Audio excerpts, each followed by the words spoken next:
দেখেন ভাইরাল গাছ, মুগদা গ্রামে একটা গাছ কেটে ফেলে রাখছে, 1-1.5 মাস হয়েছে। এই গাছটি ফেলে রাখার পরে 1-1.5 মাস পরে গাছটি দাঁড়ায় গেছে। তা আল্লাহ কত মহান, সৃষ্টিকর্তা কি না পারে, এই সৃষ্টিকর্তার বিশ্বাস মানুষ করে না।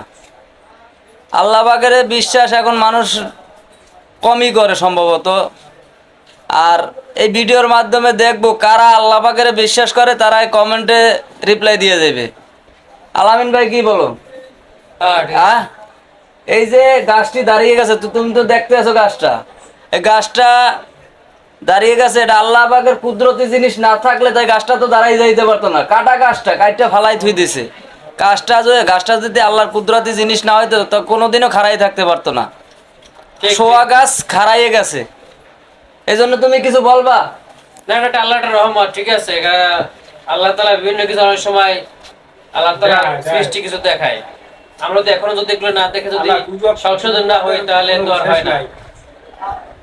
তা আমরা সবাই বেশি বেশি আল্লাহর সৃষ্টি প্রশংসা করব সবাই, এবং এগুলো মানার চেষ্টা করব। আর আল্লাহর নেয়ামতে কাজগুলা করবো, এই তো। তো গাইস বুঝতেই পারতেছেন। আর এই ভিডিওর মাধ্যমে দেখবো কারা আল্লাহকে বিশ্বাস করে বেশি। আর এই ভিডিওটা যারা আল্লাহকে বিশ্বাস করে তারা শেয়ার করবে, কমেন্ট করবে, এটুকু দেখবো আমি। কি কও আলামিন?